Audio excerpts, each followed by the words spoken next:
Hmm, mau kenalan dulu, mungkin kayak ini siapa? Aku Syifa, Fazila Tusra. Aku dulu KSN Ekonomi 2021, medali perunggu, dan sekarang masuk di FEB UI, jurusan manajemen lewat jalur prestasi. Oke, langsung aja kali ya bahas soalnya.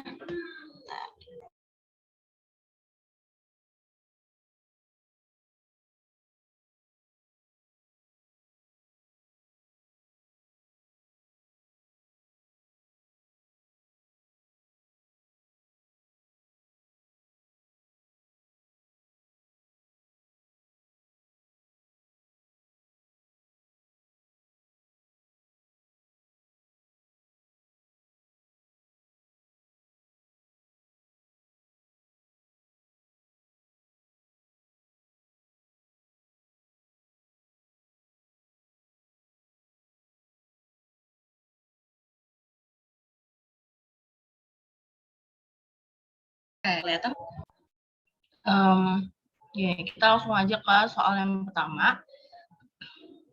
Azmi memiliki beberapa pilihan pekerjaan yang dapat ia pilih, yaitu menjadi dosen dengan gaji per bulan 5 juta, menjadi CEO dengan gaji per bulan 6 juta, atau menjadi pekerja di bidang tambang dengan gaji per bulan 10 juta rupiah. Ia hanya bisa memilih salah satu dari ketiga pekerjaan tersebut. Azmi akhirnya memilih bekerja sebagai pekerja di bidang tambang. Maka pernyataan di bawah ini yang salah adalah gini. Ini konsepnya sama kayak konsep yang biasa, opportunity cost. Jadi kalau misalnya kita udah pilih satu, ya berarti kita nggak bisa pilih pilihannya gitu kan. Tapi kita cuma bisa pilih itu sebenarnya salah satu. Jadi kalau misalnya ada 3 pilihan nih, kita udah kita milih kerja di bidang tambang 10 juta.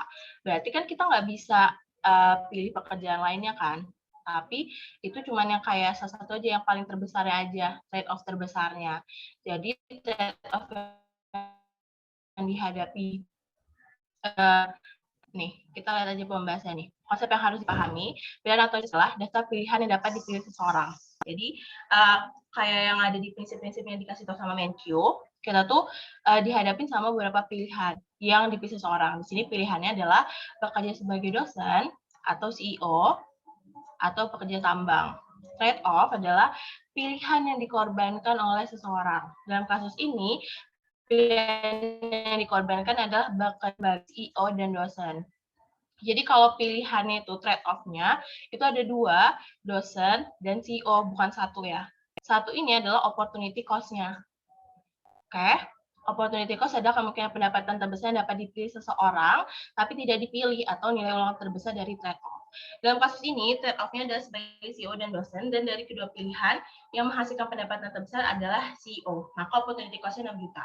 Jadi kalau misalnya trade off itu pilihan yang dia ambilnya, dan opportunity cost adalah cost terbesarnya. Oke? Kalau misalnya ada yang kurang jelas, nanti langsung potong aja, nggak apa-apa ya. Lanjut ke soal nomor 2.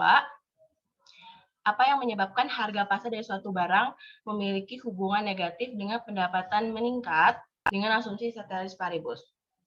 Harga pasar dari suatu barang hubungannya negatif dengan pendapatan yang meningkat. Kita lihat satu-satu pilihannya. Kenaikan pendapatan dari konsumen barang tersebut. Kalau pendapatannya naik, berarti hubungannya positif ya. Kemudian logistik dalam pengiriman barang tersebut yang membuat biaya pengiriman jadi lebih murah. Berarti ini juga positif ya. Kenaikan harga barang lain yang berhubungan memiliki elastisitas silang negatif. Terus ini ada penerapan pajak penjualan pada barang tersebut dan pemberian subsidi pada produsen barang tersebut. Kita lihat yang penerapan pajak penjualan. Ini ada pembahasannya. Harga keseimbangan itu dapat meningkat apabila ada kenaikan permintaan ataupun penurunan penawaran. Kayak kita udah tahu ya. Kita harus mencari faktor yang menyebabkan salah satu terjadi. Nih, menyebabkan penurunan permintaan di yang tadi ini. Kenaikan pendapatan dari konsumen karena barang tersebut adalah barang inferior, itu dia baru bisa negatif ya hubungannya. Terus menyebabkan peningkatan penawaran karena biaya produksi menurun. yang baik, kemudahan logistik dalam pengiriman. Jadi bukan bukan harga pasar yang punya hubungan negatif dengan pendapatan meningkat ya, kalau yang di dua ini. Kemudian menyebabkan penurunan permintaan, karena barang yang berkaitan tersebut memiliki hubungan yang komplementer dengan barang yang dimaksud di soal atau elastisitas silangnya negatif. Yang C tadi. Dan menyebabkan penurunan penawaran, karena biaya produksi akan meningkat akibat diberlakukannya pada barcode, dan menyebabkan peningkatan penawaran karena biaya produksi akan berkurang akibat diberikan subsidi. Oke. Ini kalau misalnya penjelasan aku agak kurang masuk di kalian bilang aja ya, kayak, oh kayak gitu maksudnya apa gitu. Kalau misalnya bahasa aku kurang masuk di kalian ya. Harga pasar dari suatu barang memiliki hubungan negatif dengan pendapatan meningkat, itu penerapan pajak penjualan pada barang tersebut ya. Oke. Jadi kayak kalau misalnya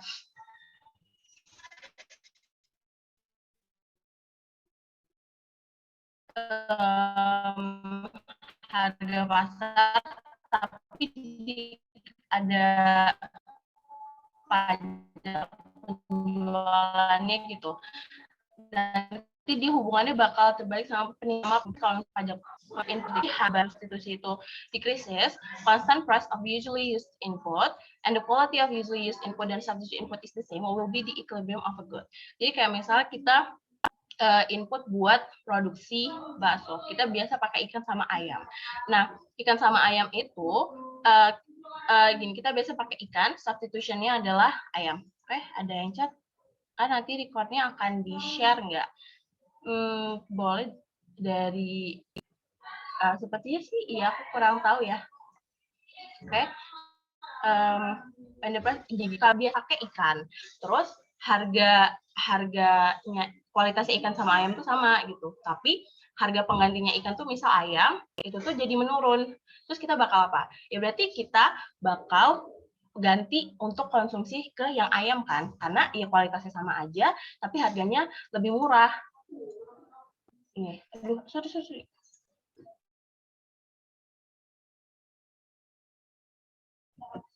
Gini deh, anggap aja rapi ya.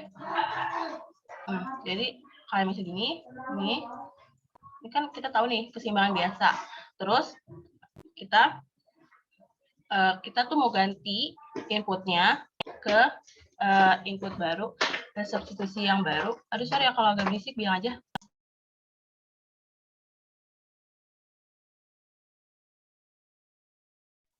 Oke, dia ini dampaknya nanti kurva penawarannya bakal geser ke kanan gitu. Gitu. Jadi keseimbangan yang barunya ada di sini. Jadi akibatnya kalau equilibrium quantity-nya bakal naik, but equilibrium price-nya bakal turun gitu. Karena kita beralih untuk menggunakan input yang harganya lebih rendah itu. Ini. Harga keseimbangan meningkat dan harga keseimbangan menurun dibandingkan input biasanya. Nah, itu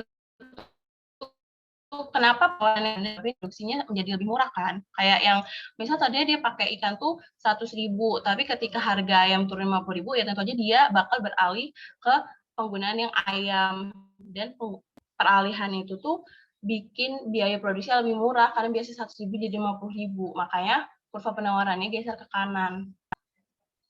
Terus yang nomor 4, with a common logic, if a consumers like more good A than B, and like more good B than C, consumer must like more good A than C.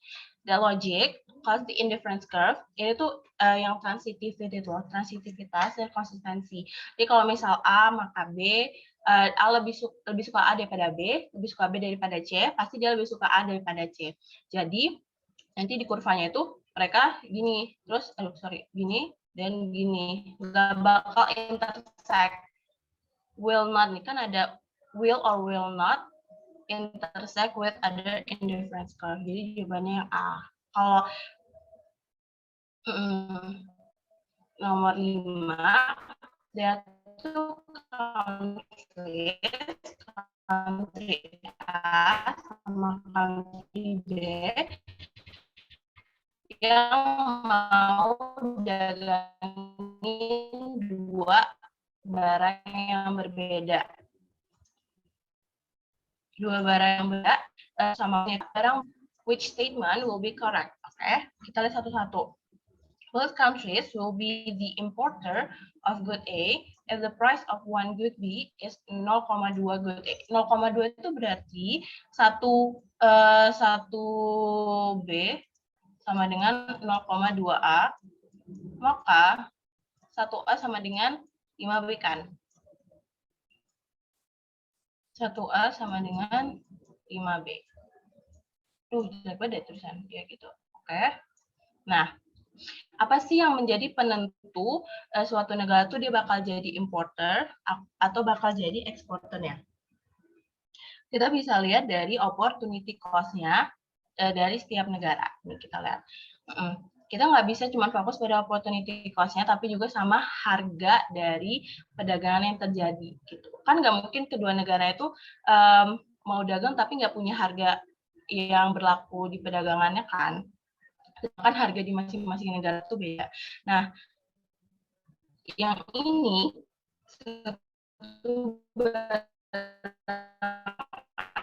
sama dengan 4 barang B itu adalah opportunity cost-nya negara A.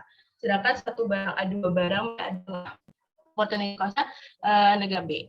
Negara yang diekspor itu barang, harga lebih besar daripada opportunity cost-nya. Negara menjadi importir dari suatu barang bila harga barangnya lebih rendah daripada opportunity cost-nya. Kita lihat di soal tadi, harga barangnya tuh yang ini ya, if the price, gitu. Jadi maksudnya ini adalah harga perdagangan internasionalnya. Kalau misal harganya itu 1A sama dengan 5B, ini harga perdagangan, kita bandingin sama opportunity cost-nya negara A, lebih besar kan yang harga perdagangan, berarti negara A bakal jadi eksportir.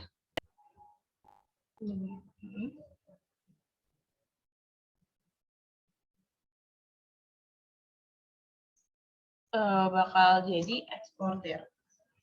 Ini kayaknya agak typo atau gimana ya gitu. Terus kalau yang negara yang B, jadi kayak ini dua-duanya, kalau yang B 1 barang A sama dengan 2 barang B. Jadi harga yang price one good B is 0.2 good A itu lebih besar daripada yang ada opportunity cost-nya dari negara A sama negara B. Gitu. Oke, next soal berikutnya. Manakah alat analisis yang lebih cenderung digunakan untuk menganalisa keadaan produsen di jangka pendek gitu. Nah, kita lihat. Cenderung itu berarti lebih sering atau bukan selalu. Bedanya jangka pendek sama jangka panjang adalah penggunaan input barang modalnya, di mana pada jangka pendek barang modal diasumsikan konstan atau tidak berubah, jadi yang bisa diotak-atik itu cuman lebarnya. Oke. Nah, kalau misalnya di jangka pendek kita tuh cuma bisa menambah lebarnya, sedangkan barang modal diasumsikan konstan. Jadi kalau di jangka pendek dia bakal pakai total product of labor curve yang TP ini, terus ada MP dan AP itu. Nah, tapi kalau untuk ISO one curve, ISO cost, expansion path itu adalah bagian dari yang jangka panjang karena mereka bisa otak-atik both atau keduanya dari labor sama kapital gitu. Kan kurva gini. Jadi dari kedua sisi itu bisa apa ya? Bukan konstan lagi gitu. Nah, terus which of the statement below is correct? The change dari packaging price dari suatu produk akan mengubah variable cost of the firm.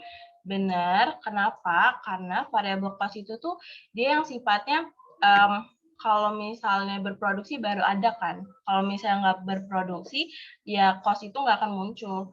Pun kalau berarti packaging price itu persatuan dari unitnya yang ada. Jadi dia masuknya di variable cost. Yang B, if a firm opens a new shop by rent, nyewa, it will increase the marginal cost of the firm. Benar, salah ya, karena if a firm opens a new shop by rent, berarti itu kan dia nyewa nih. Nih. Bukan stok baru tidak akan disetor dalam variabel karena rutin perusahaan dan tidak bergantung pada berapa banyak kuantitas yang jual. Jadi, reset saya. Aduh. Jadi dia tuh bakal masuknya di fixed cost gitu ya, teman-teman. Wages or salaries that will change when the number of labor increases will be calculated in kenapa? Will be calculated in variable cost. Wages and salaries itu masuknya di fixed cost. Price of flour to make bread will be calculated at a fixed cost. Price dari flour itu masuknya di variable cost ya. Jadi karena dia tuh sama kayak yang packaging price tadi per unit gitu. If a firm opens new outlet every month, the cost-nya itu bakal calculated in variable cost. Jadi apapun itu namanya kalau sewa tempat, buka toko baru, itu masuknya di fixed cost. Oke, next. Apa tujuan utama perusahaan mengetahui level produksi break-even point? Break-even point itu kondisi ketika TR sama dengan TC kan. Nah, itu berarti mengetahui level minimum produksi yang harus dihasilkan biar perusahaannya itu nggak rugi. Kalau opsi lain, level maksimum yang dihasilkan agar perusahaan mendapatkan keuntungan, itu berarti lebih ke arah ini ya, maksimisasi yang pakai MR sama dengan MC untuk tahu output optimumnya. Target utama level produksi yang harus diproduksi oleh perusahaan tidak ditentukan oleh break-even point. Level produksi memaksimumkan profit itu yang tadi juga MR sama dengan MC. Level produksi yang meminimalkan kerugian itu juga sama case-nya pakai yang itu. Nomor 9, diketahui produk marginal tenaga kerja. Ini udah kelihatan nih jawabannya. Tenaga kerja dan produk rata-rata tenaga kerja ketika 6 masing-masing adalah 16 dan 8. Maka elastisitas tenaga kerjanya adalah, nah, rumus elastisitas dari labor itu adalah MPL per APL. Jadi kalau misal udah diketahui marginalnya itu 16 dan average-nya itu 8, jadi elastisitasnya ketika 6, ketika satu tenaga kerja yang ke-6, dan elastisitas tenaga kerjanya adalah 16 per 8 sama dengan 2. Tuh. You have calculated the price elasticity of demand dari suatu barang normal. Dalam perhitungan kamu mendapatkan bahwa koefisien dari price elasticity adalah 7. Ini in front of 0,7, ini benar. Kenapa? Kalau misalnya cuma 0,7 ini, dan kita nggak tahu ini elasticity of demand atau apa, kita bakal rancu gitu loh. Ini tuh menunjukkan arahnya gimana, apakah positif ataukah negatif. Karena kalau positif, dia jadinya hubungannya berarti searah gitu kan. Sedangkan di sini price elasticity of demand itu hubungannya negatif. Nah, if the price increase by 10, the demand will decrease by 7. Dan ini enggak ya, kalau misal kalian mau menjelaskan elasticity itu pakai persen. Oke? Gitu, yang sebenarnya tepat ini juga bisa when the price increase 10%, quantity of demand will salah nih. When the price increase 10%, demand-nya will decrease 10% atau di 10%. Tapi ini juga lebih urgent ya, karena dia harus taruh angka minus di depannya untuk menjelaskan hubungan yang terbalik gitu. Nomor 11, adalah karakteristik dari competitive market, PPS, pasar persaingan sempurna. Now, barrier untuk masuk, many buyers and sellers, semua bagian tahu, semua peserta tahu about the market perfectly, goods sold are homogeneous. Karakteristik yang menyebabkan pasar persaingan sempurna menghadapi zero economic profit. Zero economic profit itu jadi kayak ya berarti dia laba normal gitu istilahnya kalau misal di bahasa Indonesia. Nah, tidak ada halangan untuk masuk, sama semua itu mengetahui market secara sempurna itu menyebabkan zero economic profit. Jadi zero economic profit itu terjadi ketika misal gini nih. Ini supply, ini demand gitu. Terus kalau ketika diketahui, oh harga atau perusahaan-perusahaan di jangka pendek di pasar persaingan sempurna itu lagi untung, semakin banyak dong yang akan mau untuk masuk ke fase persaingan sempurna. Jadi nanti ini bakal geser ke sini kurvanya. Terus habis itu, tapi gara-gara ada produsen-produsen baru yang masuk ke dalam pasar, berarti demand-nya jadi semakin kecil kan untuk mereka. Ini nanti demand-nya bakal berkurang, terus geser, semuanya geser makin lama sampai akhirnya mereka cuma sampai di titik suatu keseimbangan di mana tidak ada lagi profit secara ekonomi, tapi mereka mungkin masih bisa menghadapi atau masih bisa mendapati laba akuntansi. Tapi dari keluar masuknya perusahaan itu, kayak yang satu masuk karena merasa untung, terus ketika rugi ada yang keluar, terus nanti ada yang masuk lagi, akhirnya itu dia sampai di suatu titik keseimbangan, di mana terjadi namanya zero economic profit. Dan itu hanya bisa terjadi kalau perusahaannya itu memang bebas untuk keluar masuk ya. Ketika itu dan semua bagian itu, semua orang yang terlibat di dalam fase persaingan sempurna mengetahui market secara sempurna gitu. Nah, many buyers and sellers dan goods sold are homogeneous itu juga ciri-ciri dari PPS. Nah, tapi many buyers sama seller dan barangnya homogen itu lebih ngaruh ke bahwa harganya itu tuh konstan gitu loh nih, yang dihadapi ada gini.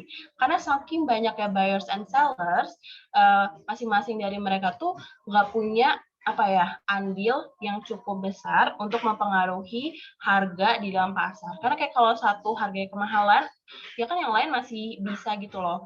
Masih banyak yang jual dengan harga lebih murah. Dan barangnya pun juga barang homogen. Jadi mereka akan bersifat price taker dan kurvanya yang dihadapi adalah horizontal. Gitu. Tapi kalau misalnya ditanya adalah mana yang menjadi ciri-ciri untuk laba ekonomi atau laba normal, zero economic profit, maka jawabannya yang 1 dan 3 gitu.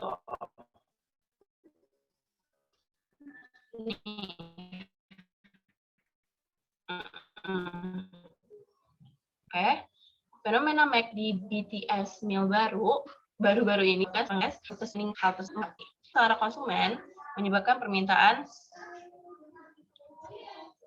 MACD BTS meal meningkat. Oke, berarti demand-nya geser kan. Nah, saat itu menyebabkan jumlah barang yang ditawarkan, harga, dan kualitas keseimbangan meningkat. Jadi di sini. Awalnya dia di sini. Terus dia jadi ke sini, harganya meningkat kan, kuantitasnya juga meningkat. Gitu. Dan jadi dia lebih ke kuantitas yang ditawarkan meningkat. Kalau penawaran meningkat ini salah ya. Gitu, sisanya salah. Oke, nomor 13. Berikut yang membedakan kondisi pasar monopolistik di jangka panjang jika dibandingkan dengan pasar persaingan sempurna adalah di pasar monopolistik mengalami kecuali ini. Kita tuh laba akuntansi sama dengan biaya implisit, ini adalah kondisi yang terjadi ketika zero economic profit atau laba normal itu terjadi ketika laba akuntansi sama dengan biaya implisitnya. Jadi ya udah nggak ada lagi profit secara ekonomi atau zero economic profit. Nah, tapi ini berarti salah kan? Berarti ini adalah hal yang sama-sama terjadi pada monopolistik dan pasar persaingan sempurna, sedangkan yang ditanya adalah kecuali. Berarti ini yang benar. Nah, memproduksi lebih sedikit dari kemampuan yang sebenarnya, ini benar gitu. Jadi jika pertanyaan soalnya mana pasar monopolistik sama pasar persaingan sempurna itu kan ada perbedaannya. Nah, sisa 4 ke bawah ini adalah perbedaan itu, sedangkan yang atas ini adalah persamaan. Jadi sama-sama menghadapi laba akuntansi sama dengan biaya implisit atau laba normal. Nah, tapi kalau pasar monopolistik, dia memproduksi lebih sedikit dari kemampuan yang sebenarnya. Ya, dia menjual lebih mahal dibandingkan dengan tambahan biaya per unit produksinya, menghasilkan hilangnya kesejahteraan total yang ada di pasar dan berproduksi di kondisi economies of scale. Economies of scale ini adalah di PPS. Gitu. Ini monopolistik berproduksi di kondisi harga lebih besar dari biaya marginal. Ya kan? Hal tersebut membuat monopolistik menghasilkan hilangnya kesejahteraan total atau deadweight loss. Berproduksi di kondisi economies of scale, berproduksi tidak pada biaya rata-rata per unit paling kecil, itu monopolistik menyebabkan produksi lebih sedikit dari kuantitas biaya rata-rata per unit. Tidak pada biaya rata-rata per unit, tapi kalau di kondisi economies of scale itu, oh ya benar-benar di kondisi ekonomis, aduh salah. Ya teman-teman, nih di kondisi economies of scale. Jadi tuh kalau misalnya PPS itu kan nih, kalau misalnya ada kurva AC, PPS itu berproduksi di titik minimumnya, di minimum efficient scale. Tapi kalau misalnya monopolistik, dia itu di economies of scale ya, ketika turun. Jadi itu either di bagian inilah dia menyentuh kurvanya untuk berproduksi itu terjadi. Jadi bukan di yang paling efisien, di paling yang minimum, tapi cuma ketika menurun, itu yang monopolistik. Nomor 14, skill mining is an activity to extract mine resource from the source without legal permission. This activity will cause exploitation in mine resource. The impact is the scarcity in mine resource, and next generation can use or mining in the future. In economic term, this is an example of tragedy of commons. Nah, tragedy of commons itu terjadi pada common good. Nah, salah satu contoh common good adalah sumber daya alam. Common good itu dia tuh kayak nggak ada yang benar-benar memiliki hak atas common good gitu loh. Sedangkan untuk mengambilnya itu tuh kita nggak butuh bayar atau gimana gitu kan. Kondisi saat penambang ilegal menambang seluruh barang tambang tanpa batasan, maka sumber tambang akan berkurang bahkan habis, sehingga orang lain tidak dapat lagi mengambil sumber tambang tersebut. Jadi kayak sumber daya alam, laut, terus perairan, perikanan, itu adalah contoh dari tragedy of common. Karena mereka adalah common good, orang-orang merasa bahwa ya udah ambil-ambil aja gitu kan punya kita, tapi nggak ada yang benar-benar mau care sama mereka. Dan untuk solve problem itu butuh ada namanya kayak regulasi dari pemerintah. Kalau misalnya public goods, externality, private goods, dan free rider itu masalahnya dari di public goods, externality, dan private externality ini contoh dari Marcus Taylor, dan private goods itu ya private goods, barang pribadi. Nomor 15. In a market, there is a firm that other firms will follow this firm whatever it does, especially in changing the price. This is the concept of sesuai penjelasannya aja ya, price leadership. Jadi ada misal perusahaan A, dia melakukan ABC, dia naikin harga, maka perusahaan lainnya bakal ngikutin. Berarti leadernya adalah si A. Berarti penentuan harga di perusahaan itu tuh berdasarkan tindak tanduk salah satu orang ini. Jadi dia namanya price leadership model. Oke, yang kedua itu ya yang kayak kalian tahu ya. Gitu, dan lain-lainnya. Ini semua ada di konsep pasar oligopoli. Jika pemerintah menerapkan kebijakan tax holiday itu kebijakan yang mempermudah investasi gitu. Pokoknya dia sifatnya adalah bikin investor senang, karena investasi jadi lebih mudah dan tax untuk investasinya lebih dimudahkan sama pemerintah. Dan di saat yang sama mengurangi pajak dari bunga tabungan, maka suku bunga real akan ambigu. Kenapa? Ini kita lihat. Penerapan tax holiday akan menyebabkan investasi meningkat, ya kan? Karena senang gitu, kayak dapat izin peraturan yang dipermudah dari pemerintah untuk melakukan investasi. Peningkatan investasi akan menggeser kurva permintaan loanable fund market ke kanan.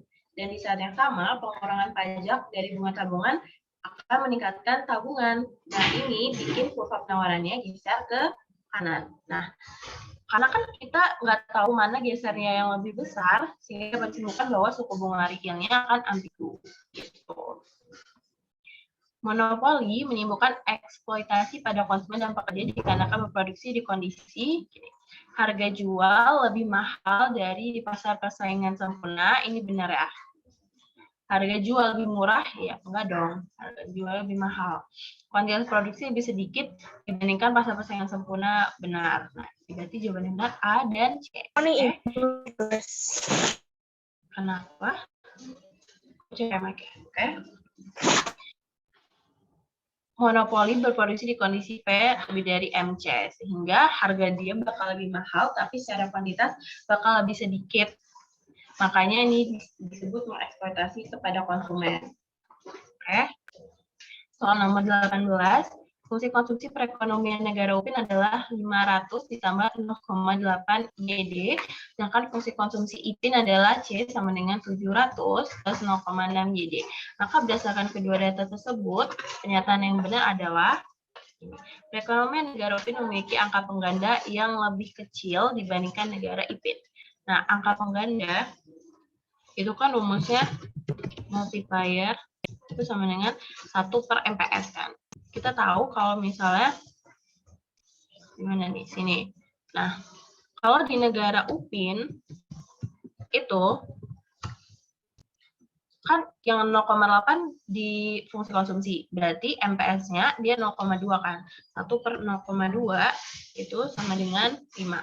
Nah, kalau IPIN dia itu ini di sini konsumsinya 0,6 berarti ini MPC berarti MPS-nya 0,4. 1/0,4 sama dengan 2,5. Nah, berarti multipliernya itu UPIN harusnya itu lebih besar, bukan lebih kecil dibandingkan negara IPIN. Jadi ini salah. Terus, kurva tabungan UPIN lebih curam dibandingkan kurva tabungan IPIN. Nah, kalau misalnya, nih UPIN kan dia punya MPS-nya 0,2. MPS ini juga menunjukkan kemiringannya ya, teman-teman. Kalau MPS-nya UPIN itu 0,2, berarti dia tuh lebih cenderung lebih datar gitu. Jadi kayak kalau mendekati 0 dia datar, mendekati 1 dia vertikal. Jadi karena IP lebih besar, harusnya IPIN yang lebih curam, bukan UPIN. Nah, MPS-nya IPIN adalah 0,6. Salah, ini adalah MPC-nya ya. Fungsi tabungan IPIN adalah X sama dengan minus 900 ditambah 0,4 YD. Ini benar. Kurva tabungan UPIN dan IPIN punya kemiringan yang sama. Enggak, karena MPS aja beda. Gitu. Nih, gitu ya. Nomor 19. In the competitive input market, producers will use any input until the condition A and D are correct. Kita lihat, production bikin higher revenue daripada cost. Ya dong, bakal berproduksi sampai revenue-nya lebih tinggi daripada cost-nya.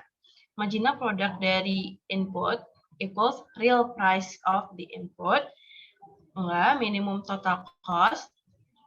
Enggak, value of the marginal product equals price of input. Nah, ini baru benar gitu.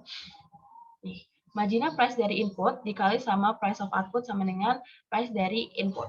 Oke, kalau mau terus value of marginal product dari input sama dengan marginal product input dikali price-nya output gitu. Kenapa harus dikali sama price-nya output? Karena biar ada nilai yang sama gitu loh ketika dibandingkan nanti untuk melihat maksimisasi profitnya. Nah, jadi keterangannya marginal product dari input ini real price-nya input itu akan sama dengan price input per price output. Jadi jawaban yang benar adalah production di competitive input market, producer akan menggunakan any input sampai di titik produksinya revenue lebih tinggi daripada cost dan value dari marginal product input sama dengan harga inputnya. Gitu. Nomor 20, penjumlahan dari unemployment rate dan employment rate pada umumnya tidak menghasilkan angka 1. Kadang lebih besar dari 1 ataupun lebih kecil dari 1. Secara teori disebabkan oleh perbedaan denominator. Denominator itu angka penyebutnya yang berbeda pada kedua rasio. Ini kita lihat, employment rate itu kan dihitung pakai jumlah employment yang ada dibagi sama working age population kan. Nah, kalau misalnya unemployment rate, ya jumlah unemployment dibagi sama jumlah labor force dikali 100. Karena penyebutnya ini beda, yang satu working age population, populasi usia kerja, dan yang satunya dari angkatan kerja, ya tentu aja mungkin untuk terjadi hasil yang nggak sama persis atau ya, nggak mutlak satu gitu, karena angka penyebutnya aja berbeda gitu. Nomor 21. Perhatikan beberapa istilah di bawah, manakah yang merupakan penyebab terjadinya kegagalan pasar. Eksternalitas, oke, kita udah tahu eksternalitas menyebabkan kegagalan pasar, barang publik, informasi yang asimetris. Nah, kalau oligopoli itu bukan kegagalan pasar ya teman-teman, tapi dia tuh bentuk pasar aja gitu. Salah satu struktur pasar di pasar persaingan tidak sempurna. Kalau oligopoli, dia nggak menyebabkan terjadinya kegagalan pasar, tapi yang menyebabkan itu bisa kekuatan monopoli yang mungkin juga ada di dalam pasar oligopoli. Kemudian barang altruisme itu juga menyebabkan menyebabkan kegagalan pasar. Oke, soal selanjutnya nomor 22. Pertumbuhan dari GDP nominal adalah 9% dan inflation rate-nya 6%. How much the economic growth? Nah, jadi kalau misal kalian udah lihat apa pendapat sama PDB nominal dan real gitu, sebenarnya rumusnya gampang banget. Kalau yang nominal itu berarti dia masih mengandung inflasi kan. Kalau misalnya yang real atau the economic growth yang sesungguhnya itu sudah mengeluarkan efek inflasinya. Jadi kita kurangin aja yang nominal dikurangi sama inflasi 9% dikurang 6%. Ini adalah real growth-nya sebesar 3%. Gitu. Okay. Below the economic indicator data from some country, consumption itu C, investment E, government expenditure G, wages, upah, rent, interest, I kecil, net export, dan profit. Calculate GDP from that country. GDP bisa dikalkulasi pakai 3 cara kan, yang produksi, kemudian pengeluaran, dan untuk penerimaan atau pemasukan gitu. Nah, berdasarkan pengeluaran, kita pakai C plus I plus G ditambah NX. Ini kalau kalian kalkulasi jumlahnya, ini 3,5, 4,5, dan 5.000. Oke. Nah, kalau pakai cara penerimaan, harusnya sama juga, karena apapun yang masuk, itu harusnya sama dengan apa yang keluar, ya kan? Konsepnya. Jadi, GDP dengan metode pengeluaran harusnya sama dengan metode penerimaan. Nah, di sini 1,5 ditambah 500, 2.000, 4.000, dan di sini 1.000. Jadi sama-sama 5.000. Begitu. Nomor 24. Saldo awal akumulasi depresiasi peralatan kantor adalah 50 juta.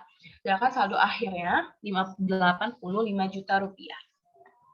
Saldo awal 50 juta akumulasi nih. Saldo akhir 85 juta. Ada penghapusan aset tetap yang telah memiliki nilai buku nol pada periode berjalan sebesar 20 juta. Berapakah beban depresiasi peralatan kantor? Jawabannya 55 juta. Kita lihat pembahasannya gini. Tadi ada penghapusan aset tetap yang punya nilai buku nol, berarti akunnya akumulasi penyusutan aset pada peralatan kantor sebesar 20 juta rupiah. Kita harus ingat bahwa saldo normal akumulasi depresiasi adalah kredit. Jadi, dalam penghapusan aset tetap ini tadi bersifat mengurangi akumulasi penyusutan aset. Akumulasi penyusutan, ya kan? Nah, kalau misalnya di sini kita udah diketahui akumulasi depresiasi peralatan kantor dari 50 juta, sedangkan saldo akhirnya 85 juta, berarti 85 juta ini kita bisa bikin bersama kayak gini. 85 juta kan saldo akhirnya. Terus saldo awalnya adalah 50 juta, tapi terjadi ini ada penghapusan di mana akumulasi penyusutannya dia ada di debit, berarti bersifat mengurangi, dikurang 20.000.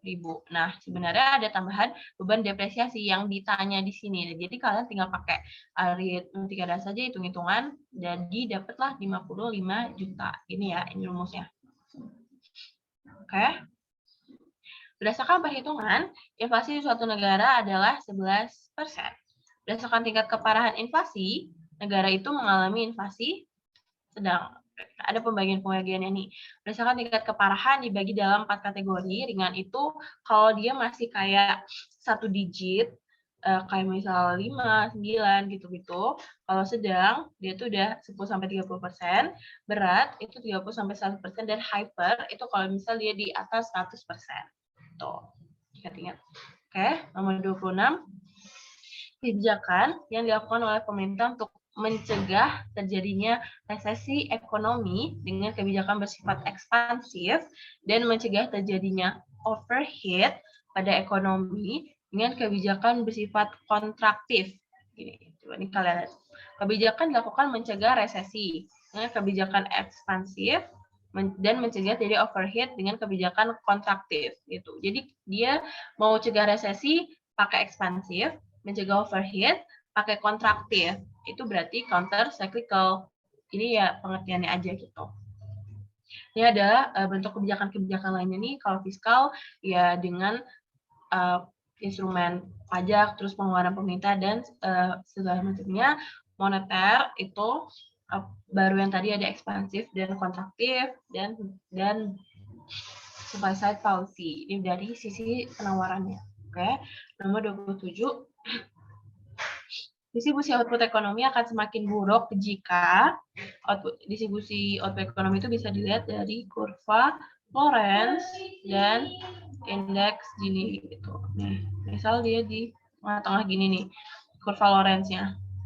Nah, kurva Lorenz-nya bentuknya semakin melengkung. Jadi kalau dia semakin gini kayak ke sini gitu, atau malah dia sampai rata datar sama sumbunya ini, berarti itu sangat-sangat timpang.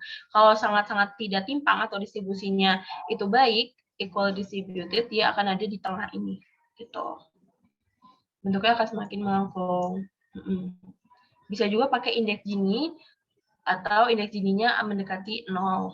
Kalau ini kalau yang baik ya. Kalau misalnya semakin buruk, apabila kurva Lorenz-nya bentuknya semakin melengkung atau indeks Gininya semakin besar mendekati 1 gitu kan. Kalian tahu kan rumus indeks Gini gitu. Nah, nomor 28. Pada 2022, GDP deflator dari suatu negara 9,2 dan inflasinya adalah 6,32%. What is GDP deflator? Inflasi, ini kalian lihat nih rumusnya. Inflasi sama dengan deflator di tahun ini dikurangi deflator tahun lalu dibagi deflator tahun lalu adalah 1%. Nah, kalau misalnya di soalnya tuh yang ditanya adalah GDP deflator, dan yang diketahui GDP deflator, yang ditanya juga GDP deflator. Kalian pakai rumus ini juga bisa. Jadi nggak usah musingin deflator itu atau berusaha ngubah ini ke real dan sebagai macamnya gitu. Deflator itu kan rumusnya nominal per yang real. Tapi kalian nggak usah musingin itu, karena yang ditanya juga GDP deflator di 2021. Kalian pakai rumus ini aja juga bisa, karena GDP deflator itu juga bakal dipakai untuk cari inflasi. Dan inflasi udah diketahuin 6,32% gitu. Ini kalian bisa pakai rumus ini. Jawabannya 149,85. Soal nomor 29, pertumbuhan ekonomi. Pada tahun 2022, nilai PDB real negara amisin mencapai 1,3 M. Pada tahun 2023, nilainya mencapai 1,5 M. Itulah besar pertumbuhan ekonomi. Ya, ini kayak pertumbuhan ekonomi biasa ya. PDB yang tahun ini, yang 2022, yang 2023 1,5, dikurangin tahun sebelumnya 1,3, dibagi 1,3 dikali 100%, dapatnya 15,48%. Soal nomor 30. Pada saat pandemi, Yugi menerima PHK dari perusahaan tempat ia bekerja.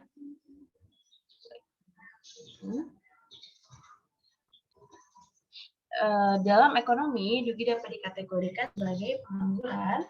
Yugi di PHK akibat adanya perubahan siklus ekonomi, di mana pengangguran yang terjadi akibat perubahan pada siklus ekonomi disebut dengan pengangguran siklus. Nah, pengangguran siklus sebenarnya sih aku pengangguran siklis konjungtur, tapi siklus. Oke. Nomor 31. Kalau ada yang mau ditanyain boleh di chat juga nggak apa-apa ya teman-teman.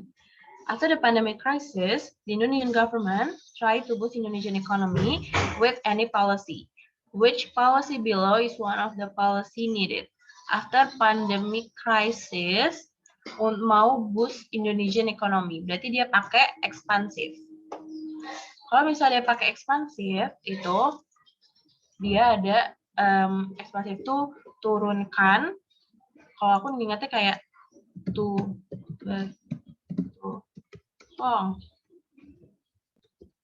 turunkan interest rate, yang gitu-gitu, beli apa surat berharga, turunkan terus longgarkan kredit. Ini area reserve requirement ratio ya. Nah, kita lihat increasing tax ini bisa kalau misal kalian pakai kebijakan yang fiskal. Ini kan kebijakan moneter ya.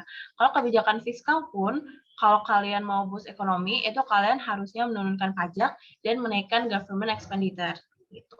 Yang B, lowering BI 7 days repo rate. BI 7 days repo rate itu tuh, the 7 days repo rate ini adalah interest rate yang aku tulis tadi. typo lagi nih, ya gitu ya. Nah, dia kan lowering, jadi ini benar. Decrease the government expenditure, harusnya increase. Jadi A sama C ini yang kebalik ya, salah. Increase the reserve requirement, harusnya diturunin reserve requirement-nya, biar lebih banyak uang yang beredar, dan tightening credit to outside, harusnya dilonggarin, kan kita mau boost ekonomi. Oke. Nomor 32, fiskal. Pada tahun 2022, nilai PDB Indonesia mencapai 1,3. 1,3 ini di 2022. Jika pada 2023 tumbuh dengan target 15,38%, berapakah nilai investasi swasta yang harus ditingkatkan di MPC Indonesia dan 0,8? Nah, berarti ya kita cari aja target 2023 berapa? 11,38% dari 1,3 berarti nih, akan tumbuh 0,2 M. Oke. Terus kita tahu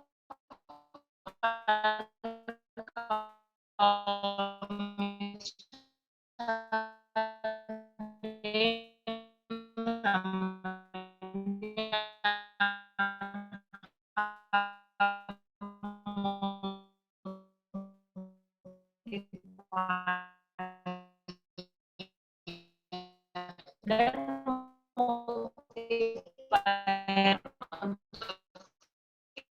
investasi itu semakin untuk konsumsi yaitu 1 per MPS. Nah, karena kita sudah tahu akan ada pertambahan atau efek dari multiplier itu ada 0,2 M atau 0,2 miliar, maka kita tinggal cari 1 per MPS-nya di perubahan investasinya berapa. Ketika saya lihat risiko rasio atau giro.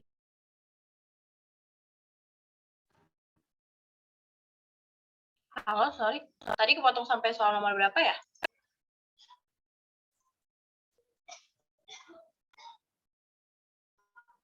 Oke, halo.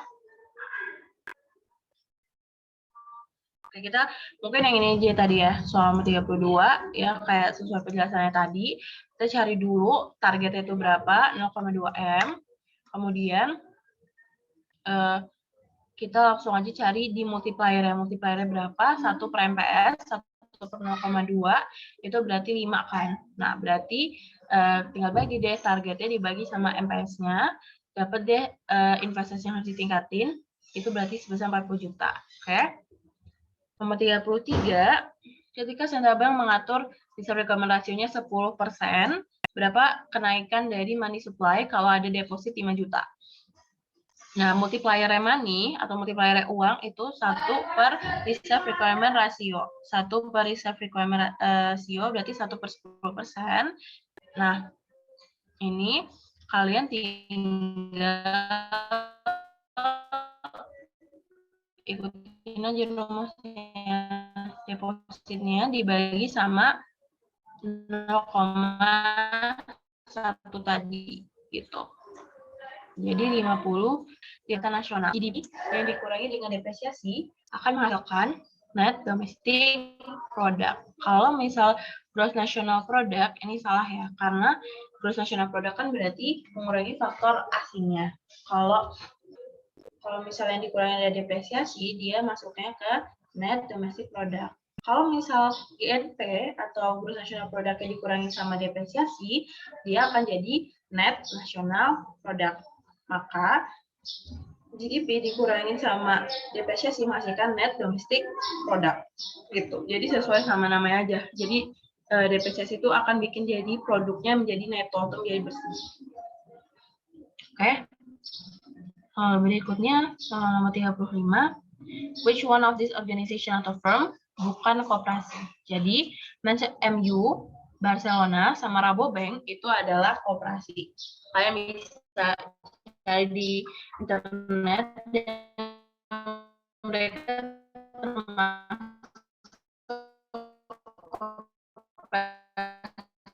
yang sudah cukup sukses. Campina itu juga cukup. Selama 36, Dwi, Azmi, dan Ahmad bekerja sama mendirikan firm bernama Ambition. Dugi, Azmi, dan Ahmad masing-masing investasi 10 juta untuk Dugi, 8 juta Azmi, dan 8 juta Ahmad. Pada tahun pertama, perusahaan berhasil mendapatkan laba sebesar 26 juta. Berapakah bagian keuntungan yang akan didapatkan oleh masing-masing Dugi? Berapakah bagian keuntungan yang akan didapatkan oleh masing-masing Dugi dan Ahmad? Nah, karena dia ini bentuknya kayak firma gitu ya, jadi berdasarkan partisipasi modal dari masing-masing anggota. Nah, modal total yang dikumpulkan kan 10 ditambah 8 tambah 8 kan 26 juta. Nah, berarti si misal yang Dugi itu dia cuma berhak untuk dapat 10 per totalnya. Gini. Dugi itu kan total modal 26 juta. Jadi Dugi itu 10 juta dari 26 juta. Azmi, ini berarti porsi mereka ya di dalam firma itu. Azmi 8 per 26 dan Ahmad itu 8 per 26. Nah, karena kita juga akhirnya diketahui bahwa laba mereka sebesar 26 juta dan penyebutnya sama nih, pas banget. Berarti keuntungan yang akan didapatkan masing-masing ya sama dengan yang ada di sini. 10 juta, 8 juta, dan 8 juta gitu secara berurutan. Tapi yang ditanya cuma Dugi sama Ahmad. Dugi berarti dapat 10 juta, Ahmad dapat 8 juta gitu. Which one below is not one of the components marketing mix 4P? Marketing mix 4P itu product, price, place, promotion. Nah, production itu bukan ya. Oke. Soal nomor 38. Kurva yang menggambarkan kumpulan keseimbangan di sektor real, dan sektor moneter adalah agregat demand. Nah, sektor real itu maksudnya ada kurva IS atau investment saving, dan sektor moneter itu yang di kurva LM, liquidity money, ini. Nah, ini kan kayak kurva 2 ini. Nah, kumpulan dari keseimbangan di IS sama LM itu akan menghasilkan agregat demand, gitu. Kalau misalnya run aggregate supply sama shutdown aggregate supply itu enggak menggambarkan keseimbangan IS sama LM-nya. Begitu. Soal nomor 39, akuntansi. Pada Desember 31, Dugi correctly made, ini maksudnya made ya, membuat an adjusting entry untuk recognize 2 juta of accrued salaries payable. On January 8 of the next year, total salaries dari 3,4 juta were paid. Salaries were paid. In the correct reversing entry, jurnal pembalik was made pada January 1. The entry pada January 8 will result in a credit to cash 3,4. Following debitnya gimana gitu. Jadi ini dikasih informasi-informasi. Pertanyaannya adalah ketika dia udah bikin jurnal pembalik yang benar pada tanggal 1 Januari, pas tanggal 8-nya dia bikin jurnal yang kreditnya itu di sisi kredit 3,4, nah di sisi debitnya berapa gitu. Pertanyaannya itu. Nah, kita lihat pembahasannya. AJP untuk 31 Desember untuk mengakui accrued salaries payable, berarti beban gaji pada utang gaji sebesar 2 juta rupiah. Ini ya AJP-nya. Nah, metode accrued ini bisa pakai jurnal pembalik, bisa juga tidak. Nah, tapi dia bilang dia pakai jurnal pembalik. Nah, tapi ini kita lihat, kita menggunakan jurnal pembalik. Jurnal pembaliknya udah dikasih tahu kan tadi. Tinggal dibalik aja, salaries payable 2 juta, salaries expense 2 juta. Kemudian dia bikin tanggal 8 nih, ada pembayaran gaji 3,4 juta. Berarti beban gaji 3,4 sama kas 3,4 juta. Nah, kan dibilangin tuh, metode accrued ini boleh pakai jurnal pembalik, boleh juga enggak. Kalau yang tadi itu dia pakai jurnal pembalik, kalau yang tidak berarti gini, dia akan bikin di tahun yang bareng sama pembayaran gaji tadi. Jadi dia balik AJP, salaries payable 2 juta, salaries expense-nya 2 juta. Ini enggak dia balik bukan, terus jurnal umum biasa, salaries expense, dan cash. Nah, kalau digabungkan AJP yang dibalik dan jurnal umum biasa, yang tadi nih, AJP yang dibalik versi ini 2 juta ditambah jurnal umum biasa tadi, jadinya adalah nih yang ini. Nih ya, kalian lihat nih. Salaries payable 2 juta di debit, salaries expense 2 juta di kredit, terus yang jurnal umum biasa salaries expense 3,4 juta, cash-nya 3,4 juta. Kalau digabungin, salaries expense-nya 1,4 juta. Kenapa 1,4 juta yang di sini? Karena di jurnal umum biasa kan ada 3,4 juta. Kemudian di salaries expense-nya yang pembalikan AJP itu karena ini adalah salaries expense 2 juta itu di kredit. Di kredit. Jadi ujungnya adalah saldonya salaries expense di debit sebesar 1,4 juta gitu. Nah, terus salaries payable dari yang ini, jadi kita kayak cuman gabungin jurnal ini aja gitu loh teman-teman. Nah, cash-nya tadi sama kayak yang dibagi di soal 3,4 juta. Nah, sesuai kan sama di sini, entry pada 8 Januari akan masukkan kredit pada kas sebesar 3,4 juta, maka debitnya adalah salaries expense sebesar 3,4 juta. Kalau misalnya kalian pakainya yang ini ya, accrued, kalau misalnya di soal diketahui dia sudah menggunakan jurnal pembalik, maka nih kan dia sudah membuat correct reversing entry, berarti dia akan pakai yang ini, salaries expense 3,4 dan cash-nya 3,4. Tapi kalau misalnya tidak menggunakan jurnal pembalik, di sisi debitnya akan ada dua, yaitu salaries expense 1,4 dan salaries payable 2 juta rupiah gitu. Oke, soal nomor 40. For the ending December 31, Mamuka mistakenly omitted adjusting entry untuk dia belum mencatat gitu. Di Mamuka nih akuntannya itu dia lupa nyatat untuk 1,5 untuk supplies yang sudah digunakan tapi belum dia catat. Berarti ada beban perlengkapan kan. Terus ada unearned rent 4,2 juta ya. Terus that was earned. Jadi sebenarnya ada kayak pendapatan diterima, pendapatan yang belum diterima tapi sebenarnya udah diterima dan dia belum catat. Kemudian ada prepaid advertising 5 juta yang sudah expired. Dan untuk pertanyaannya, year ending December 31, what is the effect of this error pada revenue, expense, dan net income-nya? Kita lihat satu-satu. Dia lupa nyatet untuk yang pertama AJP supplies yang udah digunakan 1,5, berarti jadinya beban perlengkapan supplies expense pada perlengkapan supplies sebesar 1,5 juta. Kemudian ada unearned rent atau pendapatan pendapatan yang kayak utang pendapatan itu unearned rent. Ya, unearned rent itu agak lupa bahasa Indonesianya apa, sebesar 4,2 juta yang sudah diterima. Nah, pendapatan diterima di muka atau utang pendapatan unearned rent itu dan 4,2 itu saldonya di kredit, tapi karena dia sudah di-earn, that was earned, berarti aslinya sudah diakui menjadi pendapatan, kita bikin jurnalnya seperti itu, unearned rent pada rent revenue. Jadi kita udah mengakui pendapatannya sebesar 4,2 juta karena saldo normal pendapatan itu di kredit kan. Nah, selanjutnya, dia juga lupa untuk prepaid advertising yang udah expired sebesar 5 juta. Berarti dia udah diakui menjadi beban iklan 5 juta pada prepaid advertising 5 juta. Nah, apa sih what happen ketika jurnal-jurnal tersebut tidak dicatat? Kita lihat aja. Nih, expense-nya, yang semua yang expense, ini expense, kemudian advertising expense, itu berarti kalau misal tidak dicatat, expense-nya akan understated sebesar 6,5.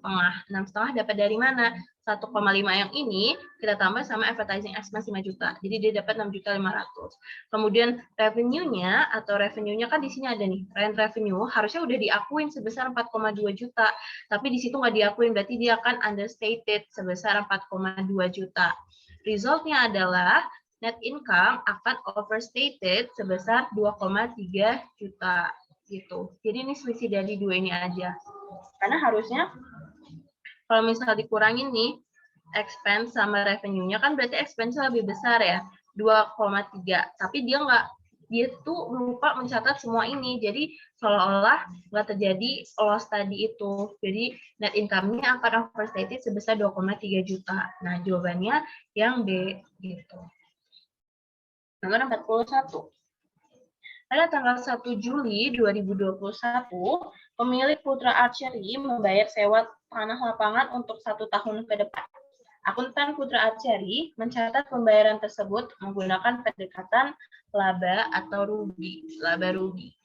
Jika pada tanggal 31 Desember 2021 lupa membuat AJP atas sewa tersebut, maka ini pada tanggal 1 Juli dia udah bayar sewa tanah untuk 1 tahun ke depan. Berarti sewa dibayar di muka prepaid rent. Nah, itu harusnya dia tuh mencatat pembayaran dengan menggunakan pendekatan laba rugi. Berarti dia nggak pakai prepaid rent, dia pakainya beban sewa gitu. Beban sewa pada kas sebesar angkanya sebesar pembayaran sewa dia. Kemudian pada tanggal 31 Desember ini kan harusnya disesuaikan kan karena pencatatannya sebagai laba rugi gitu.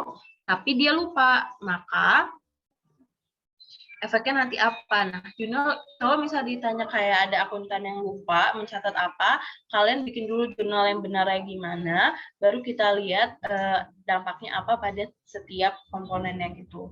Nah, jurnal penyesuaian yang seharusnya dia buat adalah sewa dibayar di muka pada beban sewa. Tapi dia nggak buat itu, maka dampaknya adalah beban sewa akan terlalu tinggi karena harusnya beban sewa ini tuh belum ada, harusnya beban sewa ini di AJP-in, di adjusting, tapi dia nggak melakukan itu sehingga tetap ada beban sewanya dan dia akan terlalu tinggi. Nah, beban yang terlalu tinggi akibatnya laba akan terlalu rendah. Akibatnya laba akan terlalu rendah dan modal akhirnya akan terlalu tinggi. Nah, ini salah tulis ya teman-teman. Ini harusnya terlalu tinggi.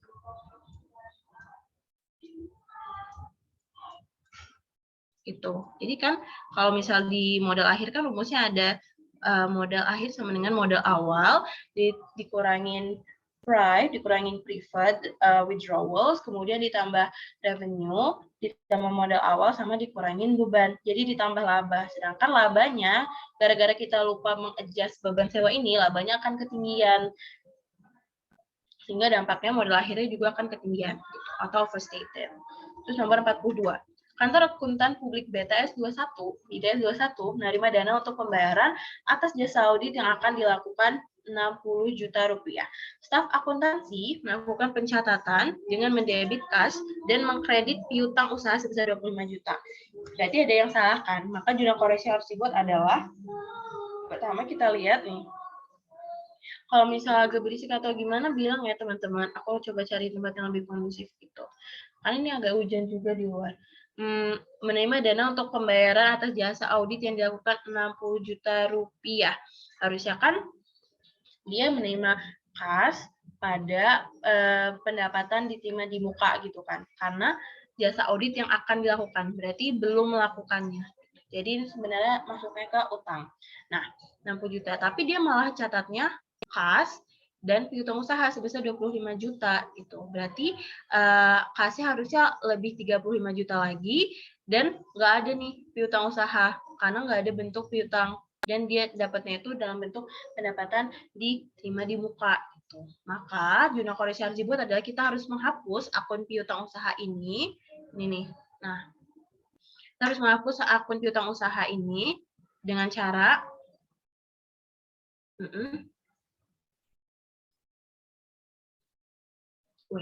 kita akuntan menerima dana untuk membayar atas jasa audit, mendebit kas dan mengkredit kan piutang sebesar 25 juta. Iya. Nah, karena di sini dia bilangnya di kredit, maka cara untuk menghapus piutang usaha adalah dengan cara di debit gitu. Karena biar hilang gitu loh piutang usaha ini nanti di pencatatan yang benar. Nah, jadi kita masukin piutang usaha di sini 25 juta. Nah, dia mencatat kasnya itu sama kayak piutang usaha sebesar 25 juta. Padahal harusnya kita dapat 60 juta, berarti ada selisih 35 juta. Kita tulis kas 35 juta di debit dan harus ya kita itu mencatat itu dengan akun pendapatan diterima di muka pendapatan sebesar 60 juta. Jadi ini jurnal koreksinya gitu. Maka jawaban yang benar adalah E, mendebit kas sebesar 35 juta dan piutang usaha 25 juta serta mengkredit pendapatan diterima di muka 60 juta rupiah. Nomor 43. Parlian adalah seorang pengusaha makanan di salah satu kota di Maluku. Dalam mulai bisnisnya, Parlian memperoleh pembiayaan dari Bank Syariah Al-Farouk. Pada pembiayaan tersebut, pihak bank memberikan full dana pembiayaan pada Parlian yang tinggal menjalankan usahanya aja tanpa perlu mengeluarkan modal. Jadi kayak full semuanya dibiayain sama Bank Al-Farouk. Nah, jenis produk pembiayaan ini namanya apa? Ada mudharabah pilihannya nih, mudharabah muqayyadah, mutlaqah, musyarakah, mubahah, dan wakalah. Yang jelas kalau dia bilang pembiayaan, yang benar cuma antara A atau B ya teman-teman. Karena musyarakah itu lebih ke kayak kemitraan, murabahah itu jual beli, dan wakalah itu perwakilan.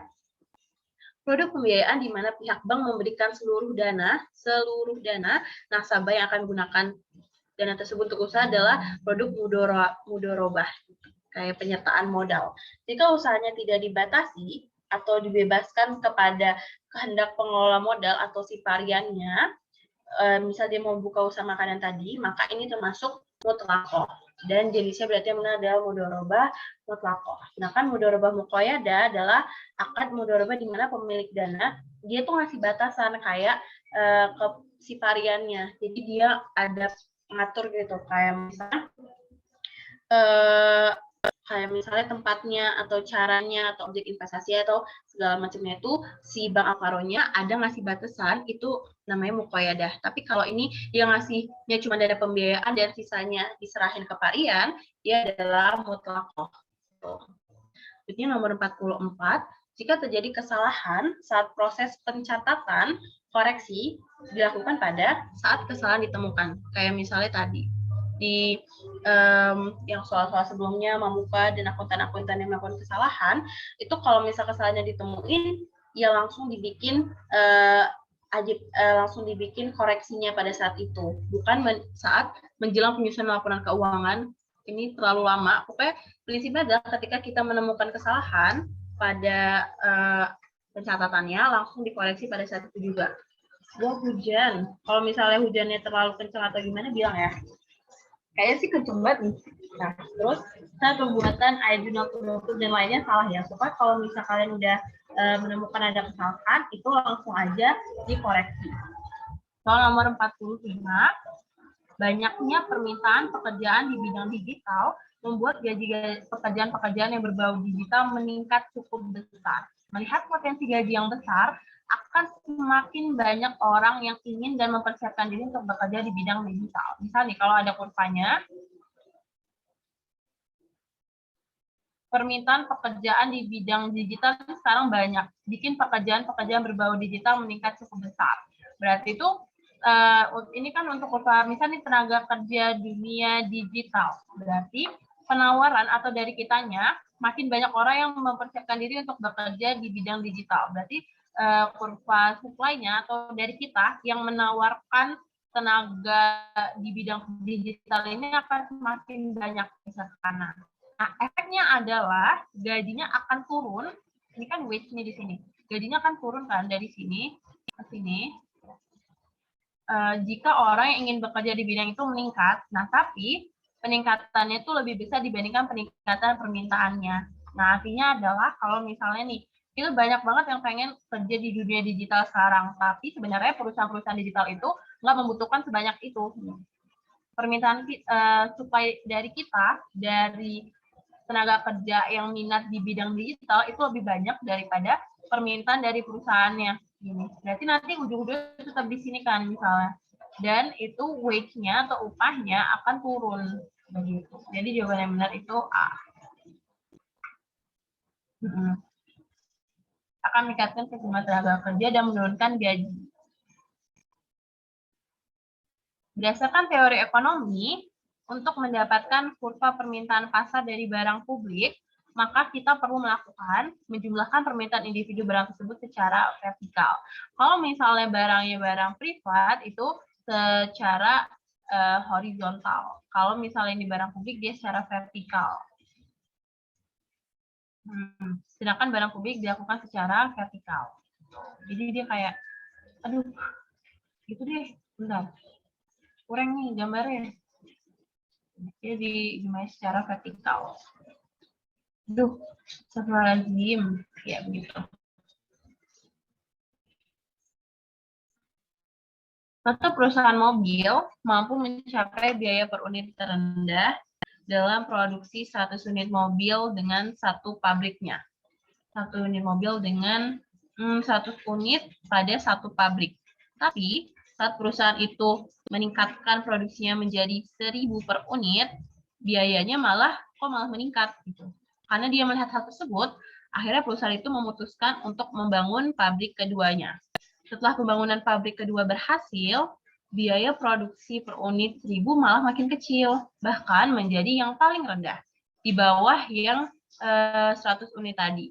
Dalam teori ini, pernyataan yang benar adalah biaya rata-rata jangka panjang perusahaan sedang menurun. Gini. Kasus ini menggambarkan bahwa perusahaan sedang mengalami economies of scale. Jadi, kalau ada kurva biaya rata-rata, gitu. Jadi, ketika ini kan kita tahu yang envelope teori itu loh. Ini dari terdiri beberapa kurva AC-nya. Nah, pas awalnya ketika 1 unit tuh, misal 1 unit tuh di sini. Nah, tapi kalau misal dia berproduksi tetap di pabrik yang sama, 1.000 unit, dia tuh bakal naik di sini, mahal gitu biayanya. Nah, tapi ketika dia memutuskan untuk membangun pabrik keduanya, berarti AC-nya dia bakal sekarang pakai yang di sini gitu misalnya. Nah, di sini biaya produksi akan semakin kecil. Nah, ini sini berarti dia lagi mengalami economies of scale, biaya rata-rata jangka panjangnya ya. Jadi karena dia udah membangun pabrik keduanya, biaya rata-rata jangka panjangnya jadi menurun. Begitu. Nomor 48. The demand function in market of iPhone X is P sama dengan 1.000. The equilibrium will be, yang ditanya adalah elastisitas harga demand sama supply-nya. Oke, pertama, kalau kita menjadi elastisitas itu kan rumusnya gini, delta Q per delta P dikali P per Q, atau persen delta Q per persen delta P. Nah, untuk dapat itu kita harus tahu dulu dong P sama Q-nya itu berapa. Kita cek samaan biasa, Q sama dari equilibriumnya, maka kita dapat P-nya sama dengan 800, Q-nya sama dengan 2.250. Nah, maka untuk yang permintaan, dari delta Q per delta P-nya dikali P per Q. P per Q itu dari 800, ini 800 per 2.250 dikali minus 5, sama dengan minus 1,7, maka diabsolutin, maka besarnya adalah 1,7, karena kita mau fokus ke besar koefisiennya ya. Nah, kalau untuk yang supply dengan rumus yang sama, dia sebesar 1,7, maka nilai kedua elastisitas itu sama-sama lebih dari 1 atau elastis gitu teman-teman. Jadi kalau misalnya di soal sebelumnya tadi kita harus taruh minusnya karena kita mau lihat arahnya itu kemana, dari hubungannya gimana antara sama ininya. Kalau kita fokus untuk melihat elastis atau enggaknya, karena akan fokus ke koefisiennya 1,7 atau lebih dari 1, itu berarti dia elastis. Berarti both of them itu elastik. Begitu. Oke. Next.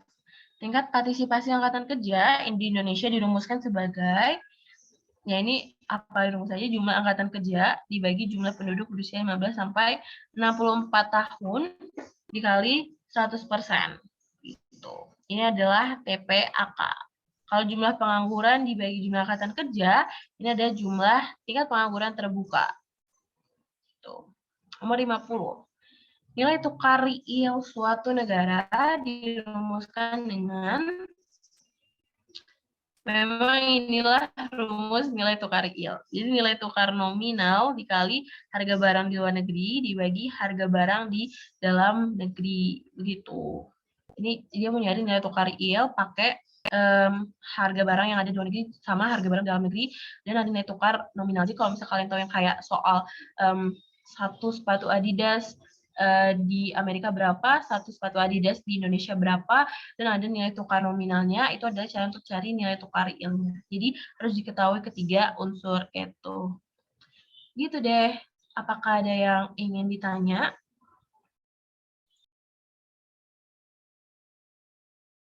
Atau mau ulang pembahasan karena kurang jelas gitu? Boleh ya guys?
Ya, gimana?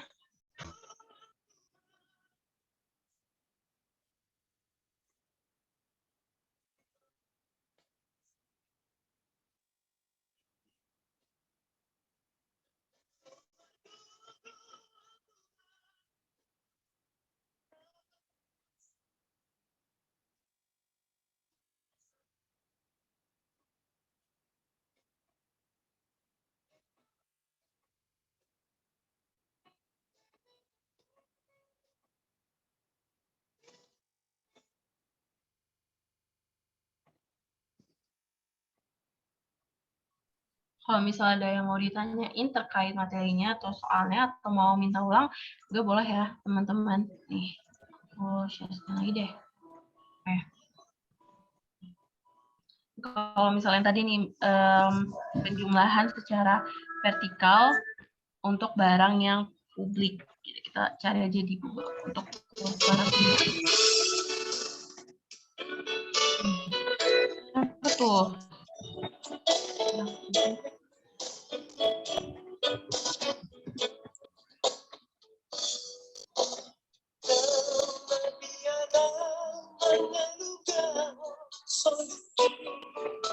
Waduh, bentar.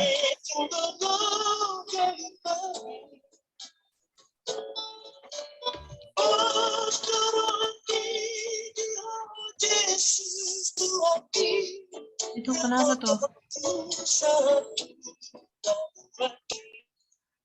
Oke. Sorry ya Desnita, aku mute. Tapi lagunya enak kok, bagus. Oke. Nah, begini. Kita stop sharing ini. Aku mau tunjukin tentang yang kurva vertikal pada barang publik. Ini dia gambarnya. Jadi kalau misalnya, kan kalian tahu tuh kalau misal di barang private, kalau yang di barang private kan tinggal ditambah-tambahin aja kan secara horizontal gitu, kayak dari kurva permintaannya A, B, C itu nanti menghasilkan kurva permintaan pasar. Nah, kalau misal di barang publik, dia itu bukan ke samping lagi, tapi dia ditotalin ke atas. Gitu. Ini juga bisa nih untuk contoh bentuk dari kurvanya. Begitu. Ada yang mau ditanyain nggak, teman-teman?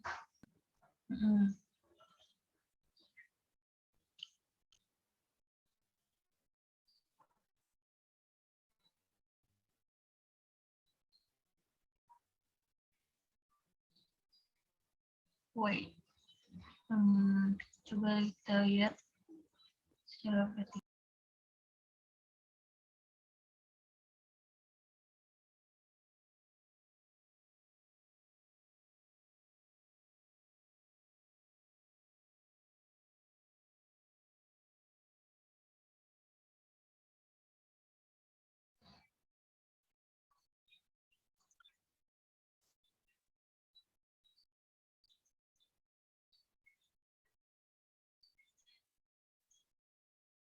Oke.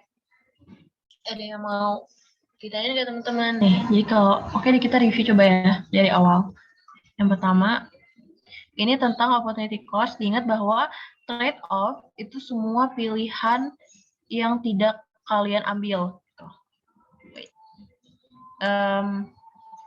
Jadi kalau misalnya di sini Azmi itu pilihannya adalah kerja sebagai opsi, dia kan kerja di bidang tambang, CEO sama dosen. Dia pilih tambang, berarti trade off dia adalah dia nggak punya kesempatan untuk CEO sama dosen.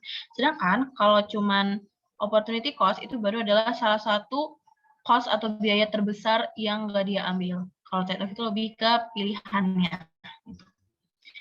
Yang menyebabkan harga pasar suatu barang berhubungan negatif dengan pendapatan meningkat, itu ada beberapa hal yang menyebabkan itu. Penurunan permintaan karena barangnya inferior, ini hubungan negatif dengan pendapatan. Menyebabkan peningkatan penawaran karena barang yang berkaitan tersebut memiliki hubungan yang komplementer dengan barang yang dimaksud di soal. Hasil yang negatif, kemudian yang D, menyebabkan penurunan penawaran karena biaya produksi akan meningkat apabila diberlakukannya pajak, menyebabkan peningkatan penawaran karena biaya produksi akan berkurang akibat diberikan subsidi. Tuh. Karena pertanyaan di soalnya tadi, yang bikin harga pasar jadi berhubungan negatif sama pendapatan yang meningkat. Jadi meskipun pendapatan yang meningkat nih, tapi kalau ada pajak penjualan pada barangnya, hubungannya jadi negatif.